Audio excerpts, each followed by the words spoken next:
Bonsoir, l'un des porte-parole du Palika est avec nous sur ce plateau. Bonsoir Charles Ouachetine. Bonsoir Valentin. Et merci d'avoir accepté notre invitation. Le sujet le montre bien, ça faisait déjà plus d'un an que les relations entre votre parti et le FLNKS se dégradaient. Qu'est-ce qui vous a poussé le week-end dernier à franchir le pas de quitter le front ? Alors effectivement, depuis l'année dernière, nous ne sommes plus dans le front, dans la mesure où nous ne siégeons plus en retrait. Mais dans la mesure où on ne siège plus au sein du bureau politique, il faut savoir que le FLNKS, c'est le bureau politique qui constitue l'outil décisionnel. Et dans la mesure où on s'est retiré on s'est retiré, manière de le dire, mais les problèmes sont plus que présents dans le fonctionnement du front, et même depuis 2021. 2021, où on a décidé, nous, pour le compte du Palika, de reprendre la négociation et la discussion après les échecs de la troisième consultation. Parce c'est que plus nous ancien avons simplement que les émeutes, hein. C'est ce Alors, que vous dites. C'est peut-être ça qui a fait que. Hein, donc on a dû bouger là, parce que on pouvait pas. Ce qui s'est passé là ne correspondait plus non seulement à la stratégie, et surtout qu'on ne voyait pas venir. Et donc on a estimé que là, il fallait précisément qu'on sorte. Parce que je voudrais rappeler que ça fait quand même 41 ans. 41 ans que nous sommes au sein du FLNKS, et le Palika a 50 ans d'existence. 41 ans, c'est pas rien. Donc, et on a assisté, notamment donc, avec les accords, hein, on a été acteurs de la mise en œuvre des différents accords, qu'il s'agisse des accords de Matignon-Oudinot ou l'accord de Nouméa, donc où on a vu, avec le combat porté par les FLNKS, on a vu engranger un certain nombre de résultats qui permettent à la fois de traiter la question du rééquilibrage, qui est, on va dire, le maître mot de l'accord de Matignon-Oudinot, et de traiter les prémices de la décolonisation avec l'accord de Nouméa. Charles Ouachetine, certains affirment que des figures du Palika comme Paul Niaoutine ne seraient pas entièrement d'accord avec la ligne en place aujourd'hui, notamment vis-à-vis de Bougival. Est-ce que ce choix de quitter le front, il fait consensus aujourd'hui au sein de votre parti ? Moi, je me méfie des rumeurs. Je me méfie des rumeurs parce que, et d'ailleurs, je crois que le président de la province Nord, et Paul Niaoutine en particulier, a estimé que peut-être dans les propos qui étaient tenus, il y a une forme d'interprétation de ces propos et ne peut pas être instrumentalisé. Nous, on n'a jamais entendu de sa propre voix nous dire qu'il est contre l'accord de Bougival. Nous, on dit simplement que l'accord de Bougival, par contre, pour ce qui nous concerne, s'inscrit bien dans le prolongement de ces différents accords, qu'il s'agisse des accords de Matignon-Oudinot, mais aussi l'accord de Nouméa, qui est l'accord qui nous permet de sortir de la colonisation, processus de décolonisation et d'émancipation, qui a été d'ailleurs raffirmé dans le préambule de l'accord de Bougival. Donc pour nous, c'est une étape supplémentaire dans le processus d'appropriation par les Calédoniens des moyens de cette émancipation. C'est bien ça, c'est la lecture qu'on a des différents accords, et notamment celui de Bougival. Mais est-ce que vous maintenez aujourd'hui le dialogue avec le front ? Est-ce qu'il y a toujours des passerelles, ou bien est-ce que c'est silence radio ? Non, on a estimé la décision que l'on a prise là. Pour nous, c'est pas une décision en opposition de ce que fait. Chacun est libre de porter la politique qu'il veut. Je voudrais rappeler simplement que le FLNKS, c'est des groupes de pression avec leurs propres histoires, leurs propres stratégies. Simplement, on veille, et au moins pendant les 41 ans, on veille à ce qu'il y ait un débat qui nous fasse. Et le débat, parce que c'est le débat qui nous permet donc de trouver des voies et moyens pour traiter ensemble le sujet et trouver des voies des sorties. Je parle des acquis. En 41 ans, ce débat-là, il est effectivement réel. Aujourd'hui, il n'y a plus de débat contradictoire, il n'y a que les contradictions, il y a que on n'y voit plus rien. Donc nous, on a estimé que on ne peut pas continuer dans cette situation qui, pour nous, ne donne pas à une certaine lisibilité. Parce que la décision qu'on a prise, nous, on estime que, pour nous, d'abord, on a besoin de clarté pour prolonger le travail qu'on a engagé. Et c'est surtout besoin de clarté aussi pour les générations à venir. Alors l'autre composante de l'Union avec le PALICA, l'Union progressiste en Mélanésie, doit-elle aussi officialiser sa décision vis-à-vis du FLNKS? Elle est réunie en congrès ce week-end. Vous vous attendez à ce que le choix soit le même que le vôtre? Moi, je ne vais pas parler pour l'Union progressiste de Mélanésie. En tous les cas, l'UPM comme nous portons ensemble le projet de Bougival, au travers donc des négociations qui est portées par l'Union nationale pour l'indépendance. Donc, a priori, en toute logique, mais je n'anticipe pas sur le résultat, je ne sais pas exactement ce qu'il en advient, mais on devrait théoriquement se retrouver. Si on se projette concrètement, on sait qu'il y a des échéances électorales à venir, notamment les municipales. Est-ce que votre sortie du front implique qu'il n'y aura pas d'alliance en vue de ces échéances? Alors, jusqu'ici, il faut savoir que ce qui se passe sur le plan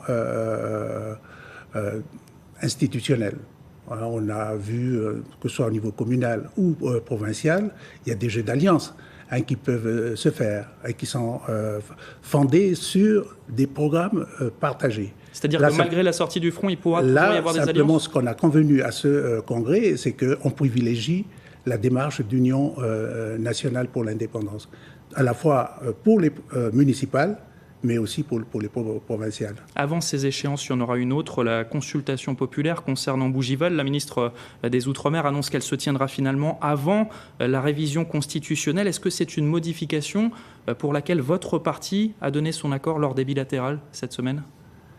Il y a eu effectivement, donc, avant le départ de la ministre, donc, une rencontre, et notre délégation donc, a pris acte de la décision. De toute façon, est-ce qu'on pouvait faire autrement?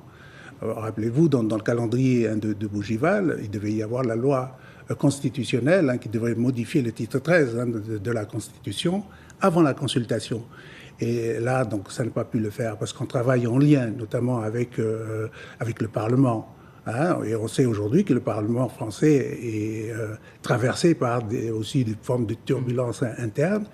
Donc, qui n'ont pas pu se retrouver autour de cette question. Mais vous vous êtes prononcé favorablement à cette proposition? Et on dit pourquoi pas.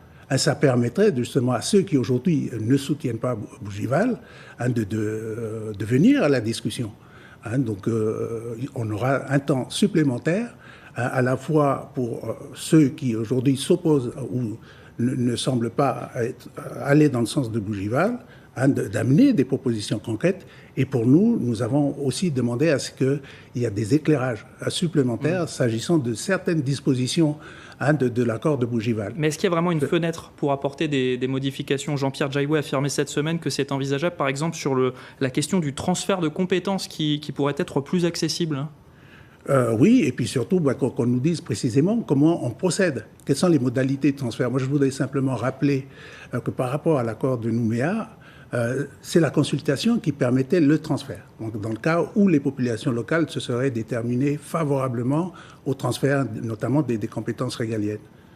Vous approuvez, là, donc à ce moment-là, donc on transfère, le Parlement prend acte,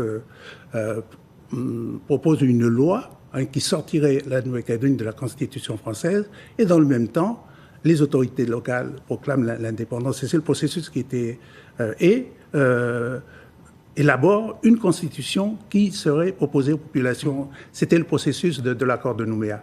Là, on est dans un processus qui est différent, avec notamment la mise en place d'une loi organique et spéciale, loi fondamentale qui préfigure de la prochaine constitution. Et nous, c'est ce qu'on dit, on a besoin, et les Calédoniens ont besoin de comprendre précisément ce qu'il en est. Mais comment est-ce que les partenaires autour de la table y réagissent à ces propositions de modification? On imagine que tout le monde ne partage pas forcément ces envies-là. Je ne sais pas quelle est la position, notamment donc, des loyalistes, mais je rappelle que l'accord est un accord, c'est d'abord un compromis politique. Et pour ceux aujourd'hui qui sont engagés dans cette idée de trouver une voie de sortie à l'accord de Nouméa, il n'y a pas de raison qu'on continue la discussion pour trouver un compromis. Le compromis peut aller plus loin, c'est ce que vous dites. Et le compromis peut aller plus loin, donc on n'écarte pas cette hypothèse, donc il faut qu'on est clair, parce que l'enjeu majeur, c'est que les populations locales à qui on présentera le projet aient les tenants et les aboutissants donc, de cet accord. Donc pour nous, il n'y a pas de raison qu'on s'oppose à ce qu'il y ait des temps de discussion supplémentaires. Et c'est peut-être une opportunité à saisir aujourd'hui pour ceux qui ne voudraient pas venir discuter, de renouer la discussion pour qu'ensemble, parce que c'est quand même ça, c'est la stratégie de la négociation qui a présidé aux différents accords, c'est cette stratégie sur laquelle nous, on est au niveau du Palika. Charles Ouachetine, je vous propose à présent de passer aux questions des internautes, celles posées sur notre page Facebook avec cette première question. Comment comptez-vous mobiliser les nouvelles générations kanak autour de cette nouvelle stratégie? Alors, comment précisément? Il faut qu'il y ait de la clarté. Il faut qu'il y ait de la clarté. Il faut que les jeunes générations s'approprient leur propre histoire. Malheureusement, aujourd'hui, on se rend compte dans le débat en cours que souvent, on a tendance à revisiter l'histoire.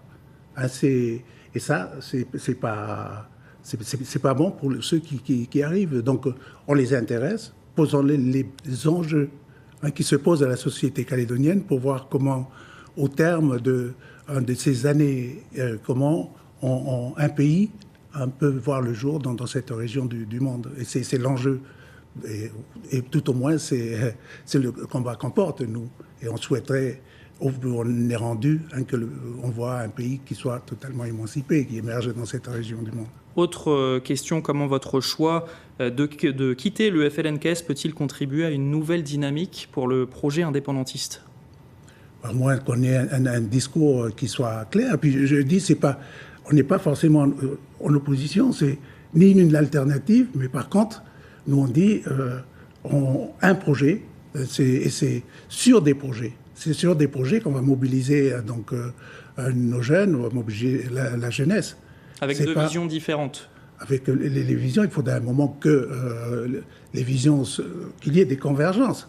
Mais ça, c'est le débat, et ça, c'est la responsabilité de ceux qui sont aujourd'hui, qui sont engagés dans les discussions sur l'avenir institutionnel, de trouver des points de convergence, en lien notamment avec la société civile, parce que ça aussi, c'est un élément majeur, c'est qu'il y ait des échanges avec la société civile pour qu'on s'imprègne des besoins formulés par ceux qui vivent le quotidien. Charles Ouachetine, je rappelle que vous êtes l'un des porte-parole du Palika. Merci beaucoup d'être venu sur notre plateau ce soir. Merci.